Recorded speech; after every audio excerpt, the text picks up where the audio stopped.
আসসালামু আলাইকুম এভরিওয়ান। আজকে আমি আপনাদেরকে একটা রেমেডি দেখাবো। এই রেমেডিটা যাদের মাথাতে অনেক বেশি ড্যান্ড্রফ মানে খুশকি, তাদের জন্য অনেক উপকারে আসবে। এই রেমেডিটা আপনারা ৩-৪ বার ইউজ করবেন এবং তারপরে দেখবেন যে আপনাদের মাথার খুশকি অনেক কমে গিয়েছে। তো ফার্স্টে আমরা পরিমাণ মতো শ্যাম্পু নিব এবং ট্রাই করবেন শ্যাম্পুটা যেন একটু লাইম ফ্লেভারের হয়, বাট না হলে প্রবলেম নাই, যে কোনো শ্যাম্পু দিয়ে এটা হবে। বাট ট্রাই করবেন যেন ড্যান্ড্রফ রিমুভার যেসব শ্যাম্পু বা লাইম ফ্লেভার শ্যাম্পু সেটা হলে ভালো হয়।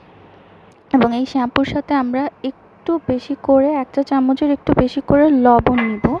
লবণটা আমরা ভালোভাবে মিক্স করব। ভালোভাবে মিক্স করার পর আমরা এটার সাথে পানি অ্যাড করব।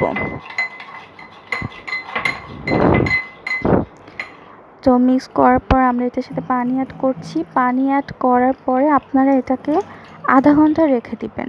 মানে গোসলের আধা ঘন্টা আগে এটা আপনারা বানাবেন, বানিয়ে এটা ভালোভাবে মিক্স করে রেখে দিবেন।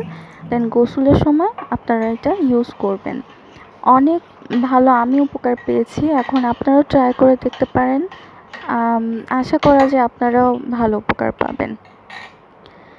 এরপর আমরা যেটা করব, এটা ড্যান্ড্রফের সাথে কানেক্টেড না, বাট এটা আপনার চুলকে অনেক সুন্দর সিল্কি করবে। সেটা হচ্ছে আমরা পেয়ারা পাতা নিয়ে নিব ফার্স্টে, এবং এটা গোসলের কিছুক্ষণ আগে বানাবেন, কারণ পানিটা গরম থাকে, তাই ঠান্ডা করে তারপরে গোসলের শেষে আর কি দিবেন। পেয়ারা পাতা ভালোভাবে ওয়াশ করে এটাকে আমরা আধা ঘন্টা ধরে ফুটিয়ে নিয়ে এটাকে আমরা ছেঁকে গোসলের লাস্টে একেবারে আমরা এটাকে মাথায় দিব লাস্ট পর্যায়ে। এরপর কোনো পানি ইউজ করা যাবে না। এটা ট্রাই করে দেখতে পারেন আপনারা।